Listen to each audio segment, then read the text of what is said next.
Hey, today I will be talking about the number 7.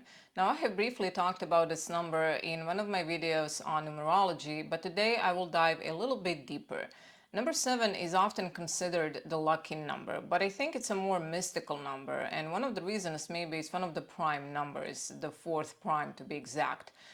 This number is and was featured extensively through religion, mythology, spiritualism, even in music, and it was said it is the most sacred number.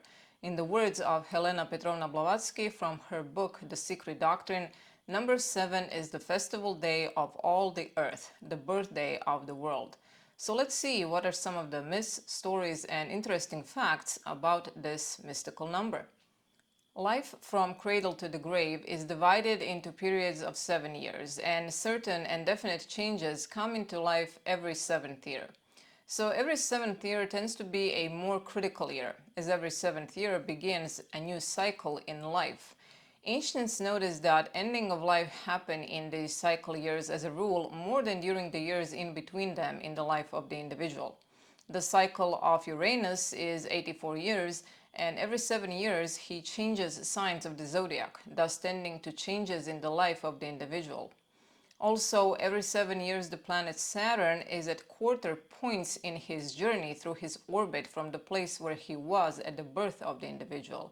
And at these 7 year places he forms semi-square, square opposition and sesquiquadrate aspects to his place in the radical map, and tends to bring worries, anxieties, and to chasten the one who is not living right, and one may weaken and go into some form of chronic disease, end of life, or financial disaster. It is also said that particles of the body are entirely changed and renewed once in every 7 years.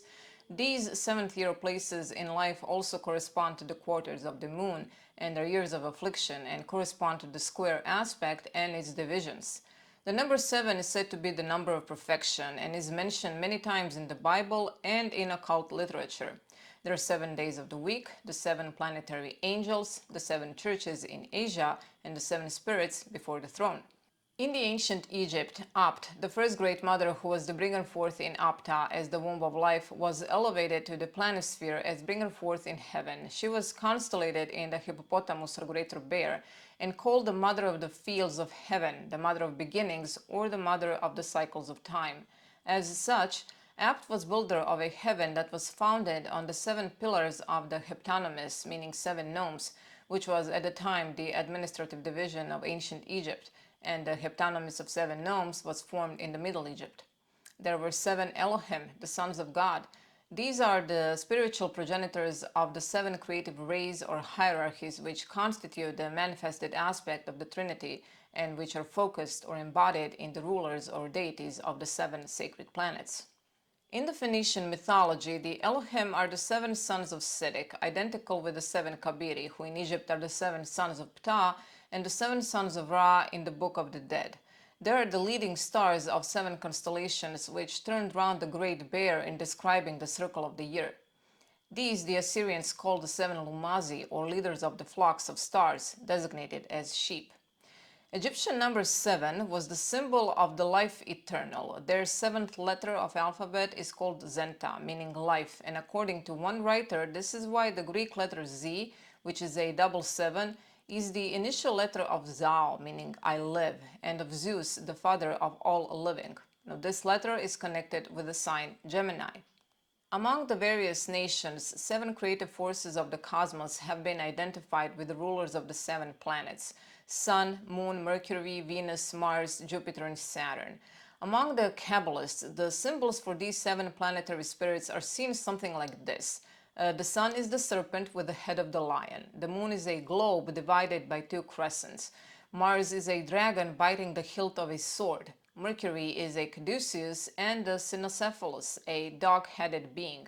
Venus is a lingam, a watery object symbolizing generative power. Jupiter is seen as a blazing pentagram in the beak of an eagle, and Saturn is a lone and aged man or a serpent coiled around a sunstone. The 7 virtues and 7 deadly sins were also associated with the planets, so faith, when weak, degenerates into pride, was associated with the sun, hope and greed with the moon, charity, love, and luxury with Venus, strength and wrath with Mars, prudence and idleness with Mercury, temperance and gluttony with Saturn, and justice and envy with Jupiter. Each manifesting vibration has its sound as well as its color, and musical scale is composed of 7 notes. Do, re, mi, fa, sol, la, si, and the next do is completing the octave and beginning anew. To some it may sound strange how I have pronounced these notes, but earlier in time notes were named with solfege syllables, which was revised in the 1800s, so notes begin with a different letter. The 7th note, C, was replaced with T. So from this scale, the ancient philosophers constructed a ladder of relative planetary sounds upon which they based their music of the spheres. The scale was made up of the 7 true nature notes, which composed the sacred word by which all creation was called into manifestation. And these are not the notes of the modern musical scale, which is, according to some, well known not to give mathematically correct number of vibrations, but are slightly modified to suit modern methods. The scale of true nature notes was well known to the priesthoods of many ancient people and was used in their sacred mantras and chants. The similar idea is expressed in the Greek legend of the 7-stringed lyra given to Orpheus by Apollo, his father, Apollo being the god of the sun or of spiritual light, and the lyra representing the 7 creative nature notes or the 7 color rays emanating from the 7 planets. The music of Apollo's lyra is man's response to the 7 planetary forces. The first white light splits into the 7 colors of the solar spectrum: violet, indigo, blue, green, yellow, orange, and red, the colors of the rainbow, from which all other colors are produced.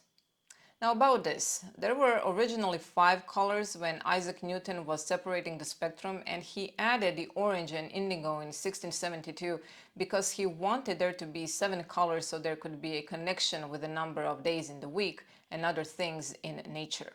Number 7 was also sacred to Clio, the muse of epic poetry and history, formally recited rather than written, and because it was associated with the voice and sound, it was through the spoken word that the universe was brought into manifestation. There are 7 tones to the human voice, each of which correlated with one of the 7 creative tones, and so it must be harmonized with the music of the spheres. 7 is also called the master of the moon, because the moon changes its appearance every 7 days. We know that the phases of the moon rule the vegetation and tides, and it was thought that in the higher forms of life, these regulate both the periodic functions of women and gestation in general.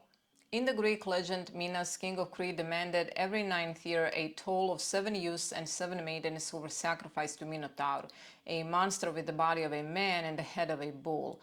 This creature was confined in a labyrinth, in whose passages any of the victims who attempted to escape lost their way and were eventually devoured. When the time for the 3rd sacrifice drew near, Theseus, taking the place of the youths and maidens, went to Crete to slay the monster. At his landing, Ariadne, the daughter of Minos and granddaughter of the sun god Helios, fell in love with Theseus and gave him a thread which he unrolled as he proceeded, and thus was enabled to find his way out of the labyrinth after slaying the Minotaur. Now, this myth symbolizes the positive or masculine and the negative or feminine aspects of the 7 planetary hierarchies through which the great tests of humanity are brought out.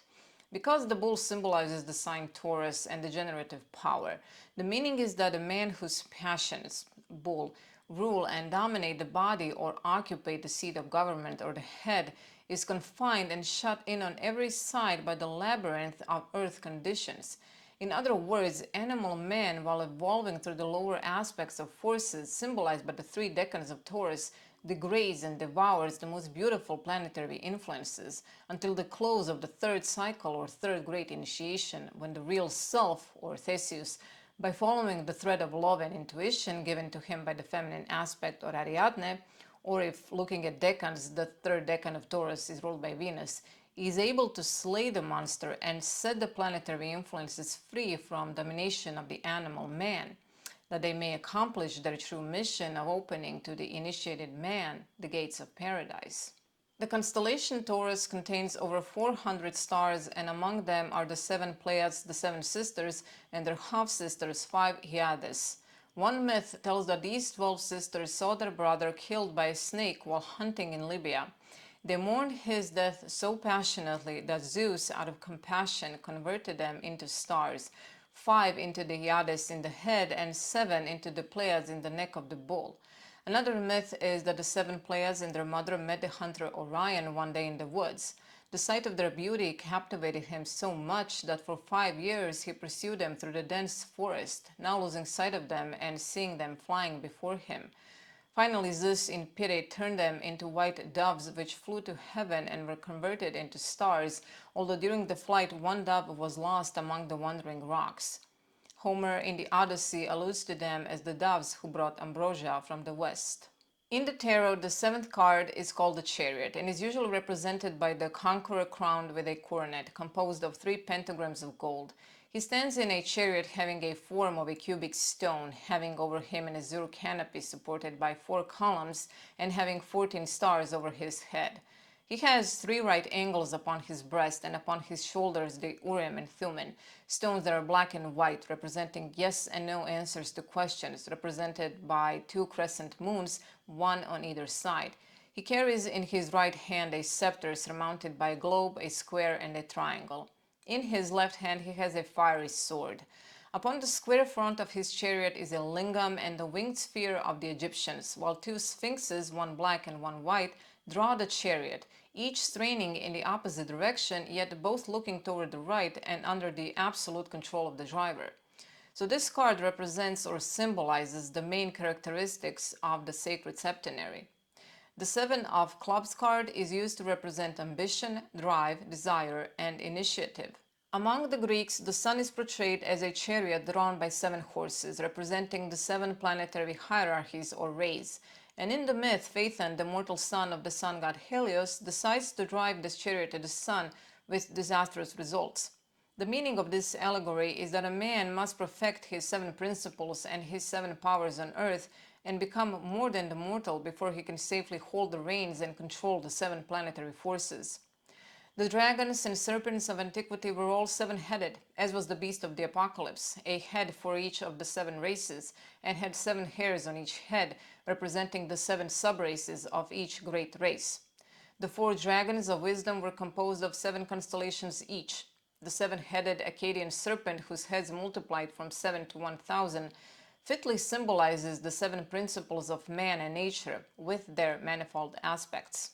The 7 principles of which man is composed are the physical body, the astral body and its double, the life force, the desire body or animal soul, the mind or spiritual self-consciousness, spiritual soul, and the divine or Atma. The 7th principle is not considered to be a principle of the man, but a ray of pure spirit from the Absolute. This is it for today, and even though I could talk so much more about this number, one must know when to stop. A quote for today is by Joseph Epstein, an American essayist, author of 31 books, and among them are works on divorce, ambition, friendship, envy, snobbery, and gossip. One of his quotes is related to today's video. He wrote and said, "Of the 7 deadly sins, only envy is no fun at all."